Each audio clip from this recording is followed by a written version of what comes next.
Hello, everyone, and thank you very much for joining us at today's webinar with Milton Keynes College.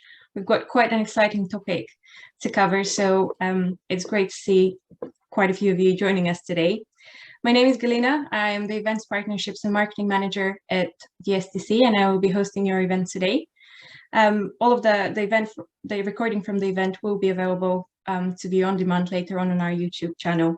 So before I hand over to Caroline, I just wanted to say a special thank you to our partners at Hexagon who are sponsoring today's event. They are a global leader in digital reality, autonomous solutions, and much more. So you can find out more about the work they do on their website, hexagon.com. So without further ado, I'll just hand over to Caroline. Good morning, everybody. Thank you very much for taking the time on this Thursday before the Easter break. Where I am is sunny at the moment, just peered out of my window. Hopefully you're having the same. Although I did speak to somebody who was in Northamptonshire earlier today and it was a bit sort of foggy all of a sudden. So fingers crossed that the weather over the long bank holiday weekend is going to be glorious. So thank you for taking the time to join us today. I have with me my colleagues Rob and Yaseen, and we will be hearing from both of them shortly. But I'm going to kick off and let me just share my screen so you have sight of the presentation. Apologies if my, oh golly, yeah, I've definitely shared the right thing. The college go-to is Teams.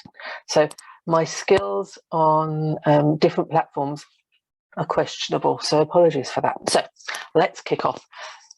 So today we're here to talk to you about future workforce and how you can upskill and take advantage of making the very best from what's quite a challenging place at the moment. As a college, we're a large employer and we work with employers in recruiting for apprenticeships and delivering apprenticeships. And it's been a very interesting time as we move out of what was the big lockdowns in COVID. I will not say that COVID is over. I think we're just dealing with it in a different way. But what we have found is that the combined efforts of COVID and Brexit have meant that the marketplace in terms of talent is just such a very different place than it was this time 2 years ago. It's quite staggering, actually. So hopefully our presentation will give you some ideas and some thoughts on how you can support your current workforce and look to increase it and enhance the skills that you have. So I'll just introduce myself. I'm Caroline Indge. I am the Head of Partnerships and Innovation for Milton Keynes College. That's a great title. What it means is that I get to work with fabulous employers, helping them explore how to work with Milton College Group, which is quite an interesting, different group of organisations, as well as our further education offer, which is the 16+ piece. We also deliver skills into prisons. We also have the South Central Institute of Technology, which my colleague Yaseen will talk about in a little bit. And we have a number of commercial outlets as well. So if you're interested in anything to do with the college, your first point of call would be myself. So building the workforce of the future. We all know and we all understand that we need to do something and that we have skills gaps, that we have a need for filling the gaps. The problem can be, if it's a bit like, how do you eat an elephant? And the answer is bit by bit by bit. So first of all, what we strongly suggest is that you identify where your gaps are. And you might say, oh, my gaps are everywhere. But actually, we can work with you, do a training needs analysis. So sit with you, listen to what you feel your concerns and your needs are within the business. Drill that down so we can actually work with you to identify what the skills are that you need, what the training need is for the future. So first of all, work out what the gap is. Then you'll see that I've got plan. And this is the bit that if you take enough time on the planning piece, the rest tends to fall into place. And planning doesn't mean, oh, I've got a chunk of money, we're just going to throw it at it. No, it has to be much more based upon where your business is currently, where you are planning for the business to be in the next 2 to 5 years. What current resource do you have? And your biggest and best resource are your people. So what are the skills your current people have, and where are the gaps in that? And then once we have all of that, that will help identify what training will best support your current staff, which is number 3. Now, one of the reasons we've found that staff will move from one business to another is salary. And at the moment, that can be for a ridiculously low amount of money. They'll suddenly go, oh, actually, I'm going to get paid another £2 if I move to X company, so I'm moving. That doesn't necessarily mean they're going to have the best experience, and actually retaining them is probably a much better idea. In the big scheme of things, and I know costs are horrendous at the moment, but the cost of getting new staff and also tailoring that with the fact that there are not the large number of people available currently. So it's probably, I would suggest, better to look at the gap that member of staff would leave before they go, and then see what you could do about stopping them to go. And a lot of that in the college, we're very good at doing this, is we develop staff constantly. We give them CPD opportunities, so they are upskilling and we are working with them. So my suggestion for current staff would be talk to them, understand what their aspirations are. If they're meeting what the business is looking for, look to provide them with training. So we've got the gaps, we've got the plans, we've got what your current staff are, where they are currently and where you need them to be for the future, and then you can hopefully retain them so you don't have all of that additional cost and disruption. And then there's new staff, and that's a longer term commitment, because mostly new staff will join you if they are new green talent. They won't have the skills that you'll be looking for the future. If they come from another organisation, sometimes they have habits which don't fit with your culture. So those are just some things for you to think about. So think, identify, and then plan. And then once you have the plan, the what. Now, training comes in many, many different ways. And as a college, we're quite agile in identifying and delivering training that employers are telling us that they want. A really quick way and a nice, easy introduction is short courses. Now, some people have not been in learning since they left school. Some people's experience of school wasn't the most positive, and there can often be a resistance about going back into learning. So short courses can be bite-sized, 3 hours through to a few weeks. So they really can be short. The great thing about them is it can re-energize somebody's wish to learn. It can give them a recognised certificate, and it can start them on their next learning journey. Before COVID, we always offered distance learning packages. Since COVID, we have taken the opportunity to develop our own hybrid approach. So we have full distance learning courses whereby we will send you either a digital resource or a hard copy resource. The learner works their way through it, and then the work is sent back assessed. And if it's of a suitable standard, then in essence you pass. Or there's a hybrid approach, which gives the flexibility to an individual to manage their home, work life and learning balance. So we're taking the best of what COVID gifted us and developing that to provide opportunities for people that perhaps in the past they wouldn't have had. And then on a raft of subjects, mental health is huge, and we offer some distance learning packages on mental health, and for some people those will be absolutely free. Other distance learning courses, and my colleague Yaseen has a couple of that might interest you, are relatively cheap for what the benefit that you get from them. Then we have professional courses.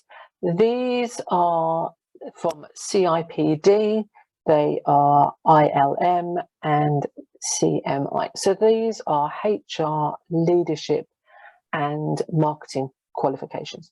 They're slightly longer. They can be up to a year. They go from level 3 up to level 5. If you think level 3 is A levels, level 5 is on your degree journey. And the idea is that our delivery supports in-work practice.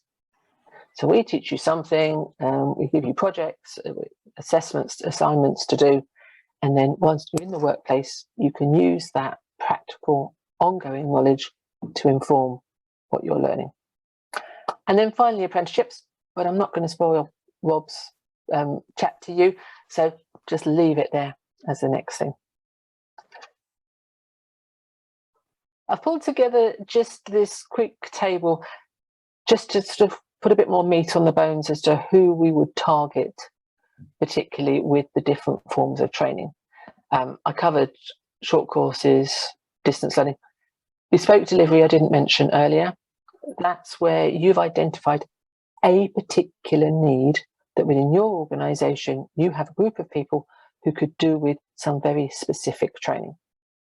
We have access to some really good quality tutors who can work with you, understand what your need is, deliver a bespoke piece of work for you to address a need that you have. I'd mentioned the professional qualifications, apprenticeships, pass over to Rob for that in a sec. Dual professionals, I'll touch on this, but Yaseen, again, has a really good example of how this is working in practice. Now, dual professionals, you will have people in your organisation who are masters of their craft, absolute experts, and perhaps are looking to give back or coming to the end of their careers with you, possibly looking to address their home work-life balance, possibly with retirement, possibly with different ways of working. Their knowledge is so valuable to us, I can't tell you, because they've done the job. And for all of our students, regardless of their age, regardless of what course they're on for us, giving them access to those people who've been in the workplace, done the job, and can, with our guidance and support, teach their knowledge is really, really useful. That it's a win-win, both for that individual and especially for us and our students. So that's one that Yaseen will be able to cover in more depth because he has better experience of that than I do. And then there's work experience. Now, you might think, oh, really? But actually, if you are looking to bring in new talent, we have thousands of students. We have thousands of students who think they know what they want to do in the future, but because of COVID, they've never had real life work experience. You are looking for staff. We have thousands of students.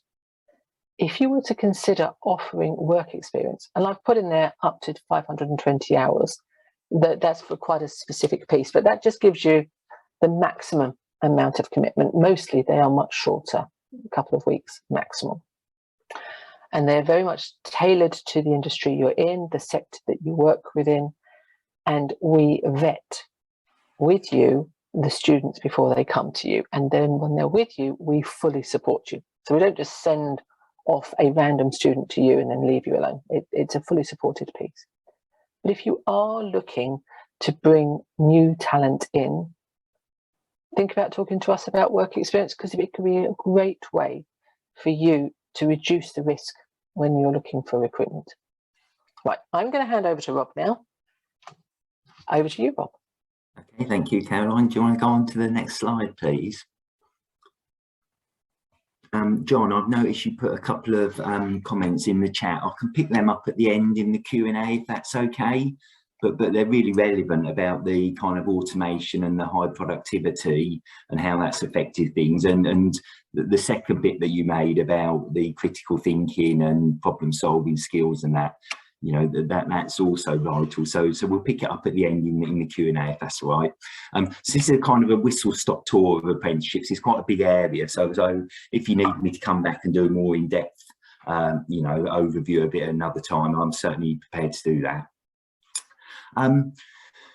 Some of you are probably familiar with the old apprenticeships, where you might have had a craft apprenticeship at level 2, which was GCSE level. You might have had a technician apprenticeship at level 3, which is kind of A-level standard. And that's kind of where apprenticeships kind of stopped up to about 7-8 years ago. And around about 2012, the government commissioned Doug Richard to do a report into apprenticeships, and the Richard report that was produced as a result of this, through this commission, highlighted a number of areas where apprenticeships needed to change. That one of their main things was they wanted apprenticeships to be seen as being of equal value as a degree level education. So apprenticeships moved from being available at just level 2 and level 3, and they're now available right up to level 7. So you can do an apprenticeship right up to level 7, which is master's degree level. It says there, you know, what is an apprenticeship? It's a job training for 16 years for people aged 16 plus. To be honest now, there is no age limit on apprenticeships. You know, the oldest apprentice we have on programme at the minute in my areas of responsibility, which is engineering and digital, I think is 48 years old. You know, so apprenticeships are no longer just for people who are kind of 16 to 18 years old.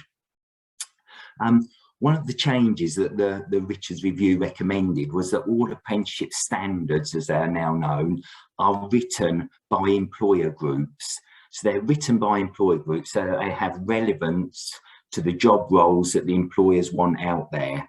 So these apprenticeships are written and developed by employers, and they're all based on knowledge, skills and behaviours. So knowledge is the theory, if you like, behind things. So if I was in, you know, if you're an apprentice engineering fitter, you need to have knowledge of the different hand and power tools that are available.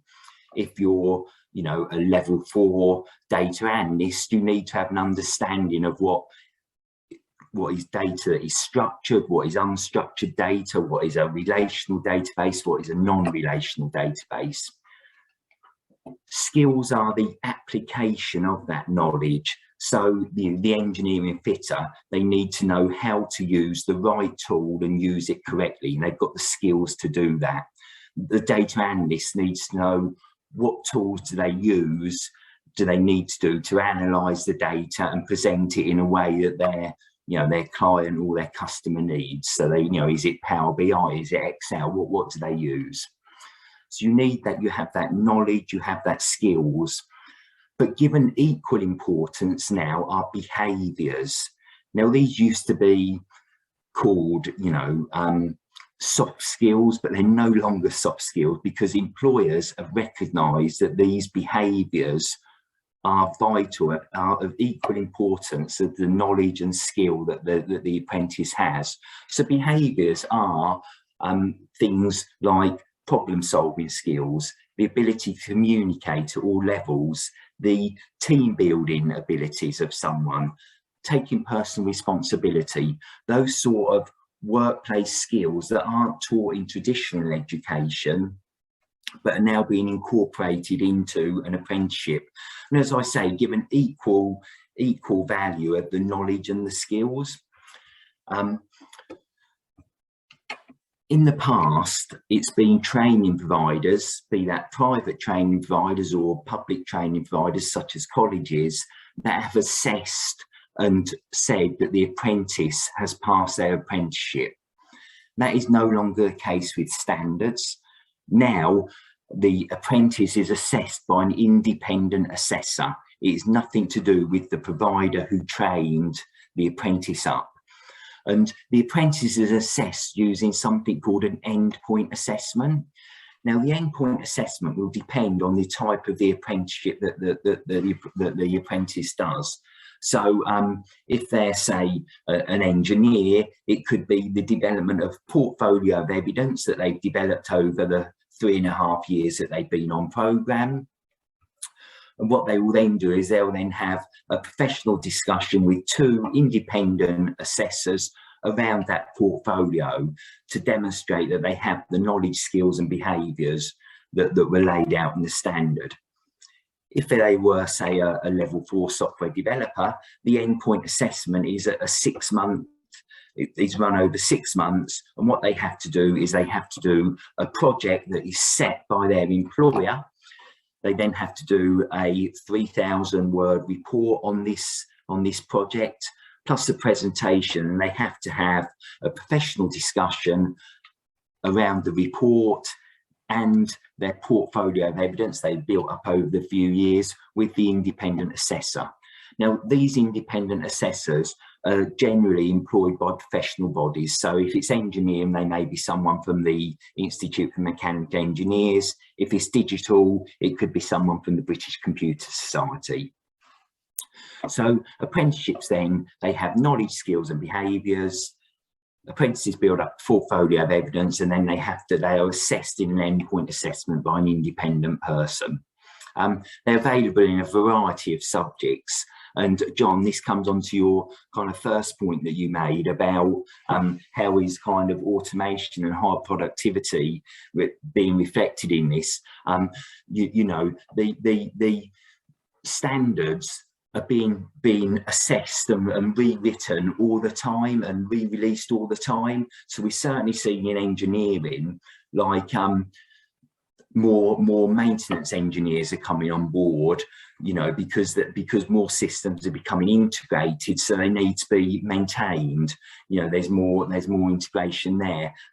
Software development, you know, you now have no code and low code development for rapid application development. So standards are coming out that are lower than the level 4, but allow for people who do, software developers who do small amounts of coding rather than large amounts of coding, but allows them, but using the tools that allow you to develop systems quite rapidly.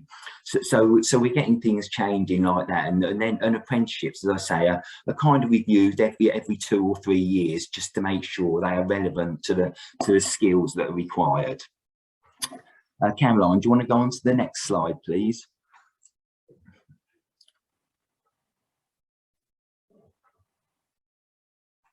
Lovely, thank you. Yes, so the benefits to your business. Really, you know, I won't read that slide, but the thing we found is it's growing your own talent, because as I said, apprentices could be a new person in your organisation, or they could be an existing person who wants to upskill. So we've seen recently a number of companies are taking on, say, people who work on their production line who want to improve and you know, improve their career and have career progression. They've started to train them up perhaps to be maintenance engineers.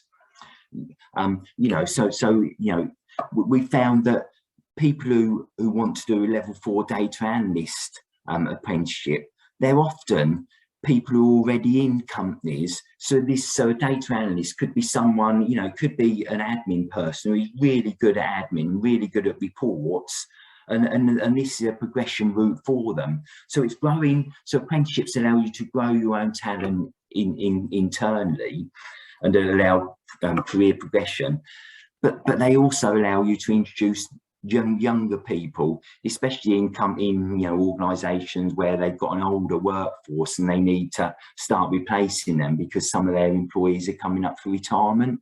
So it's a good way to, you know, bring in new talent and start to grow them. And I believe you know, quite a few surveys show that if you start someone as an apprentice, they are more loyal to you as a company, and they're more likely to stay with you as an employer than if you bring someone in. So you buy loyalty, and you know, these new standards, as I say, they incorporate behaviours now, because we recognise, apprenticeships have recognised the importance of those work skills, of team working, of you know, problem solving, of taking responsibility, of, you know, continually professionally developing yourself. And so we kind of teach them as part of the apprenticeship, and the apprentices are assessed on that. And it is not until, you know, it is the employer who has the final say to say that the apprentice is ready for endpoint assessment. So if their behaviours aren't up to the level that you think they are, then you know, you don't put them through the end of their apprenticeship. They stay on their apprenticeship until you feel they are competent to the level that you need. Caroline, do you want to go on to the next slide, please? Yeah, and finally, now that the financing is quite complicated, but if you're interested, you know, probably a separate conversation. But basically, if you have a salary bill of more than 3 million, then you'll probably be aware that you're already paying a new apprenticeship tax, and you would have a pot of money that can only be used for apprenticeships. If you're not paying an apprenticeship tax, you are a non-levy payer, and the apprenticeship will either be totally funded for you if you have fewer than 50 employees and a salary bill of less than 3 million, or if you fall in between the gap, if you've got more than 50 employees, but a pay roll of less than 3 million, then you end up paying 5%. So if an apprenticeship costs £10,000, then you'll pay £500 towards that training cost. Now, apprenticeships are put in different funding bands to recognise, one, the skill level required, two, the level that it at. Is it level 2? Is it level 3? Is it level 4? Is it level 6? Is it level 7? You know, and the nature of the apprenticeship. So perhaps an engineering apprenticeship will attract more funding and cost more than a business admin, just because, you know, it is a longer apprenticeship. It requires, you know, more resources to deliver, and there are, you know, and perhaps the staff required to train them are brought in on higher salaries than the other people. So it says basic factors, but basically you'll either use money in your tax that you've already paid to pay for your apprenticeship, or it would cost you at the most 5% of whatever the funding bandwidth is. And you know, typically, you know, the most an engineering apprenticeships perhaps go up to 26,000 funding. You know, what we have to do though is we have to do a skills analysis, and we often find that very rarely you charge the top of the funding band, because people may come in with some of the skills and the behaviours and the knowledge already. So perhaps you know, someone who is 16 to 18, if an 18-year-old's finished a level 3 engineering course, then they have some knowledge already. So you wouldn't charge the top of the funding band, you would charge perhaps 4,000 below the top of the funding band to reflect the existing knowledge that they have. So the most the employer pays is, as I say, 5% if they haven't got a levy pot. So I think that's it, Caroline, for me, isn't it?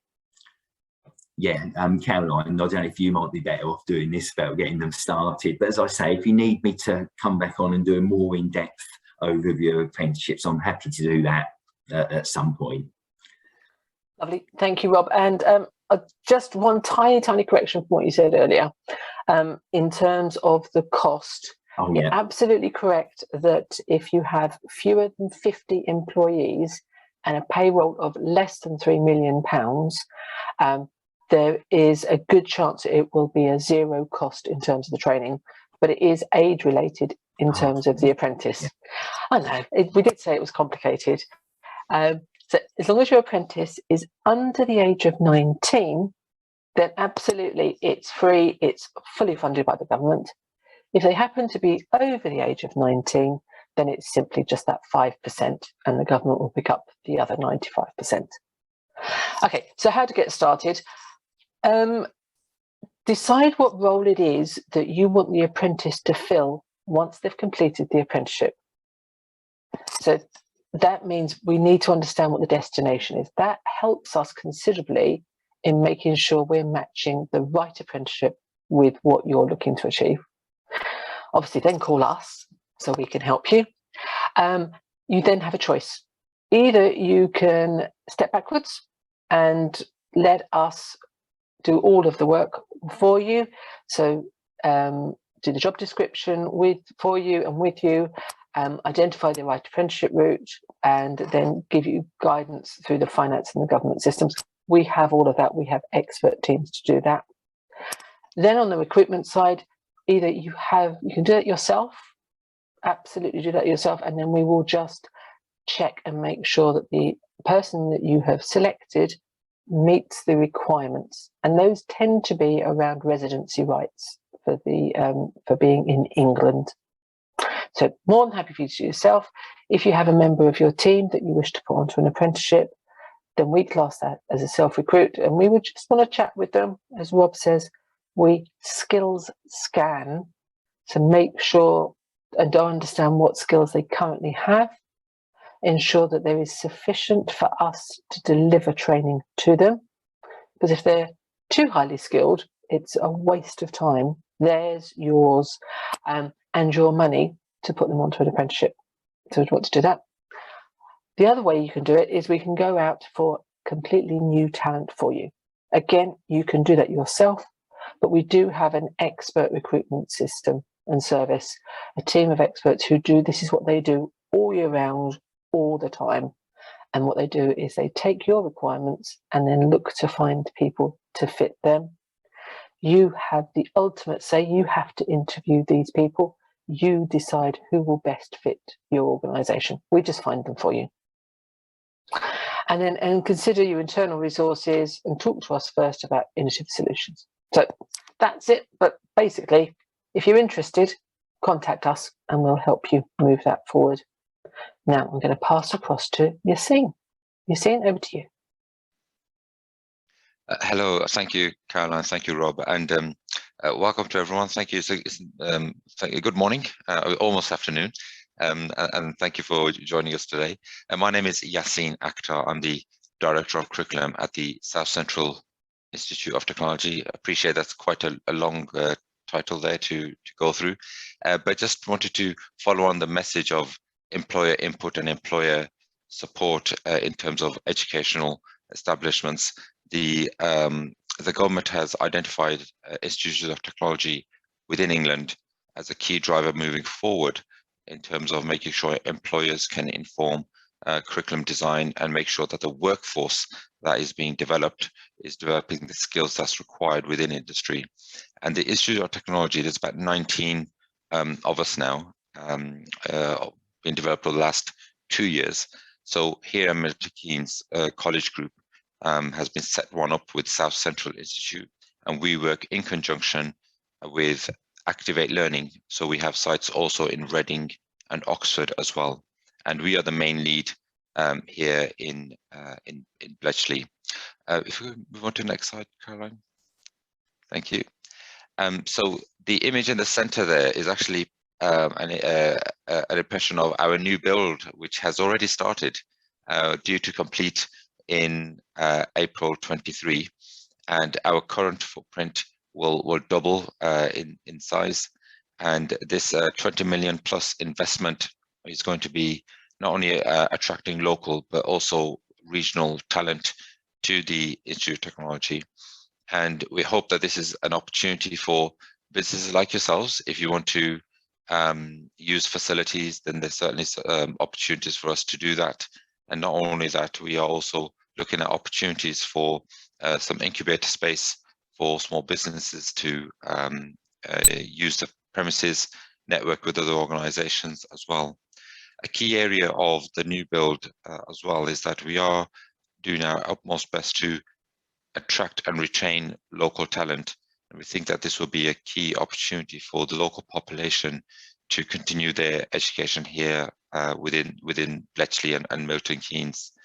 And the Institute of Technology are different to your normal traditional further education college landscape. So, for example, you can see on the slide that there's 6 Microsoft courses that we were offering and still continue to offer we won a bid of just under £1 million to upskill, retrain employees within organisations, and we've had over 900 candidates enrolled with us from November through till March. So a large number in a very, very short amount of time, and we're very happy with that progress that has been made. And now that the funding has finished, we do recognise that we want to make sure we have all avenues available, and cost is not a heavy barrier for organisations. So you can retrain staff on professional Microsoft courses, have access to all the resources, as well as a digital coach for £250, which is significantly much more competitive than other offers being available. So that opportunity is there. But I would also like to say, as the new build is completed, if you want to have corporate away days or events, we are also planning on opportunities for individuals and organizations to book space, and at the same time, with our experts, have a half day or full day immersive experience with technology, as well as doing a hackathon and other digital technology related items as well. Caroline, if I could move on to the next slide. So what I want to mention is that we work already very closely with some key partners, and you can see on the top left there some of the key ones we do work with. I'll use Microsoft as an example, just a brief example, that we work really closely with them to the extent that the experts within Microsoft do actually deliver on some of our programs. So I think I joined a lesson a few weeks ago where we had a cybersecurity expert teaching our students from San Francisco in the US. I don't know what time it was there for him, but he was really committed to support our learners. And we do have, as a result of that, visiting lecturer opportunities and titles for those individuals who support us on the range of high national certificates and diplomas we have, which is just noted at the bottom. We have 5 pathways from software development and programming through to digital marketing. And if there's any interest for yourselves or your employees, we can certainly look at full-time and part-time options and online blended options as well. But I did mention that the IoTs from the government perspective is different. And I have an example. Paul Gartside is one of our members of staff. We deliberately targeted and recruited staff outside the normal traditional educational experience. And Paul was previously working at McAfee, and he was actually the vice president with a specific focus on data. And he is now delivering within the IoT. And the key area here is that apprentices who are on board actually receive information and direction from industry experts. And I think that's a key differentiating factor, that access to that knowledge that your members of staff will obtain, I would argue is going to be second to none. So overall, a quick whistle-stop tour of the new IoT build, some of the programs, short programs, as well as part-time programs that your members of staff get involved with, and more importantly, some of our industry links, whereby we work with key employers and actually recruit from key employers as well, to make sure that the knowledge that your members of staff, whether it's apprenticeship, HNCs, or even part-time provision, is actually top of the range. Thank you, Caroline. Lovely. Thanks ever so much for that, Yaseen. One other thing from me is that at the Saffron Way campus, which is in central Milton Keynes, we are just on the cusp of opening our new business centre.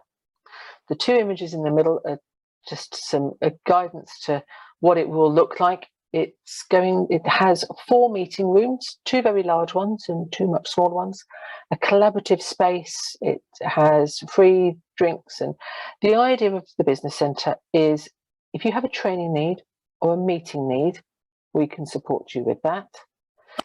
If you want to just have a space to work because you work from home and you're thinking, this is lovely, but I just want to be around other people, then we have hot desks. All of that is available for you. Exciting is the fact that the top image shows you quite an open space, and that is where we're going to be providing AI, artificial intelligence kit. Now, I've got various images there. One, you'll see there on the right left-hand side underneath the logo is a Tesla suit. Please don't quiz me on this. I am not a tech person. I am learning very quickly what the AI kit is. So it may be that Rob and Yaseen have to help me out here. But the Tesla suit is something that you physically wear. And as you are interacting with a digital piece of equipment, I'll just say that, let's just simplify it. If you are playing a game on a computer game and you're wearing the Tesla suit, if it happens to be one of the shooting games, my understanding is that you will sense what is happening to you. In a more commercial world, the practicalities of it could be if you are having to manual handling, if you are having to consider how you use space, how people interact, that's a more practical application. But if you think of it as something that you wear and you feel and sense what is happening in another dimension, then you'll see that there's drones, and then we have various different pieces of kit which help understand and explore in the digital world. There's much more stuff, and once it's open, which is going to be in mid-May, then you're very, very welcome to come along, have a look at the kit. It's there for you as businesses to explore and understand how it could have an impact upon your business. Again, it dovetails quite nicely into the piece for the South Central Institute of Technology, and where Yaseen and his team are taking our next delivery piece there. So finally, any questions? And this I'll open up. I see that there are some pieces in the chat. I don't know, Rob and Yaseen, if you could have a look at that. Some of that you may be able to answer. John, I think Rob may well have answered that. I don't know if anybody else has any questions. I open it up to everybody.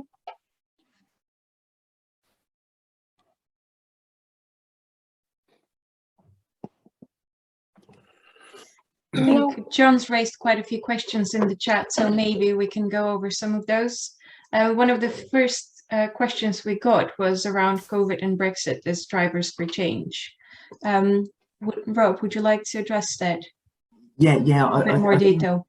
I think, John, what we're certainly seeing in apprenticeships, as I say, is new standards have been produced by employer groups that reflect the need for the move towards automation.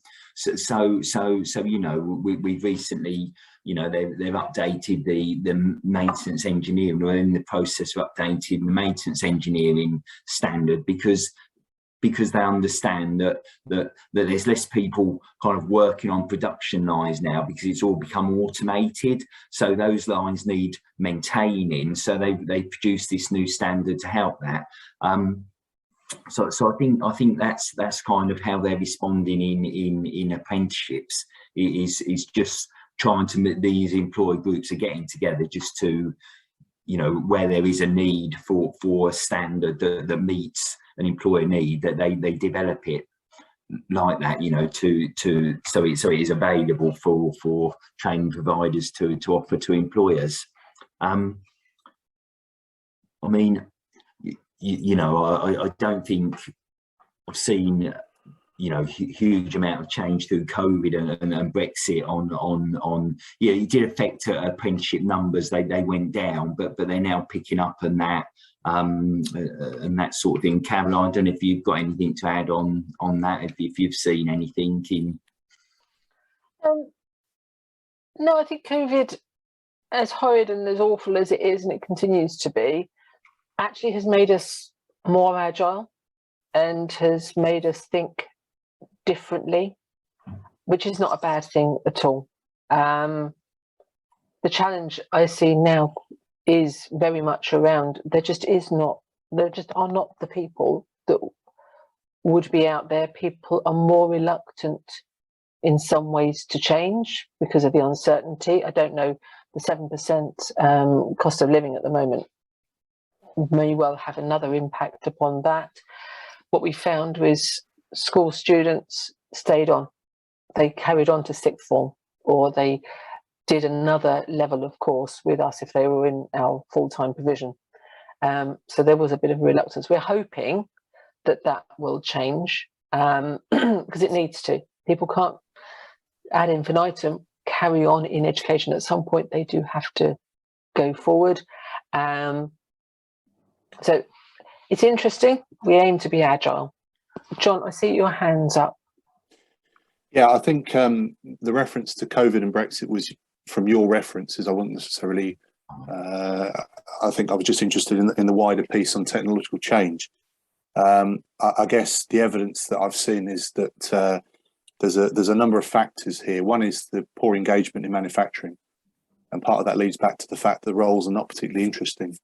So I think what I've seen from quite a few of the conferences I've been to is a redeployment of people, not directly from a repetitive role to a maintenance of automation role, but a redeployment of completely of those roles into more, for example, customer facing, or if we talk about the regulations on return and reuse of products, more towards problem solving in the sense of managing that within a centre to be able to have the skills there to look at problems and solve issues, etc. So I guess that piece is that understanding that that redeployment piece is a real area for new skills. And I guess that if you look at Industry 4.0 and dare I say Industry 5.0, which is, you know, that fusion of where humans work great, where machines work great, let's mix it together. There's a broader piece beyond just the supervisory roles of automation to skills that traditionally fit uniquely what humans bring to the table. And I guess that's the piece that I think is fascinating. And the evidence I've seen from a lot of companies that I've been to, both in logistics and also manufacturing, is that that's the way it's going. Headcount's not going down. It's a redeployment for new roles. And I guess that's a real opportunity there for people to take up.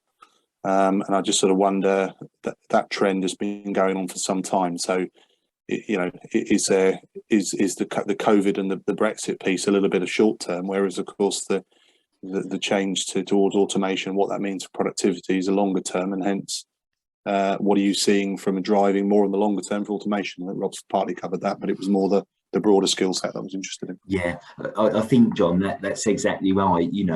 Kind of employers are saying that young people that are coming to them do lack those what we now call behaviours, so the critical thinking, the creativity, the problem solving, and that's why they are now given equal value as the skills and the knowledge in apprenticeships. Yeah. And you're right, it's a difficult thing to teach, really.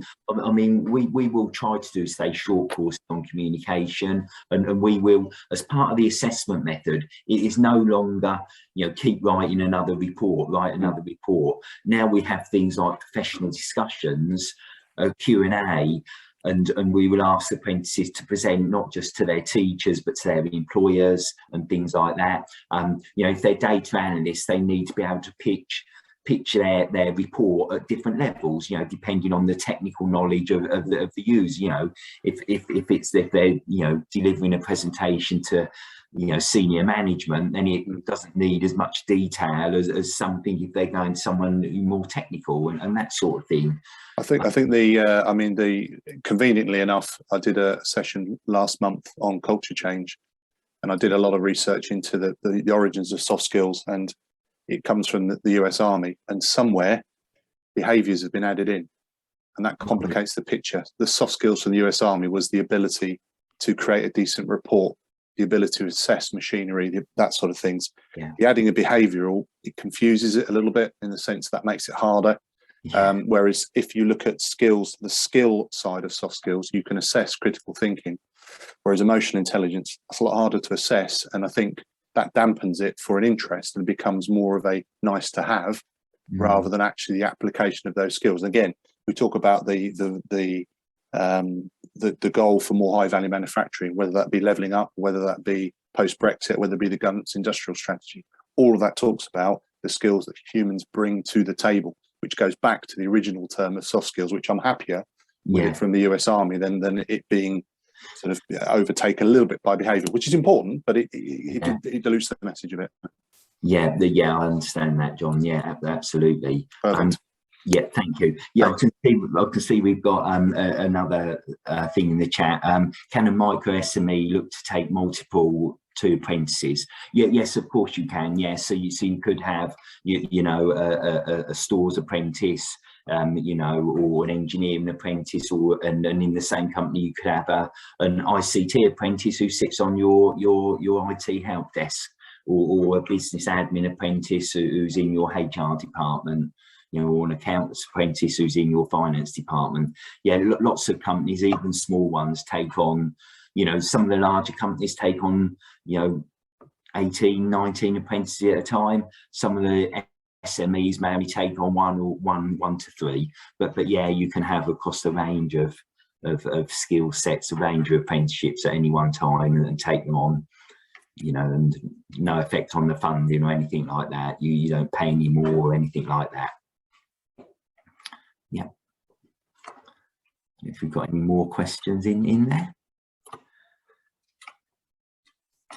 I think we're due to finish in a couple of minutes though, aren't we? So I mean, I think we have covered quite a lot today. So thank you everyone for joining us, and I hope you found that session helpful. It will be available on YouTube, so please feel free to view it and share it with any of your colleagues who might find this useful. I wanted to say a special thank you to Hexagon for supporting our event today, and another big thank you to Caroline, Yaseen and Rob for their presentation. So have a lovely day and a lovely Easter break. Thank you again. Thank you. Thank you, everybody.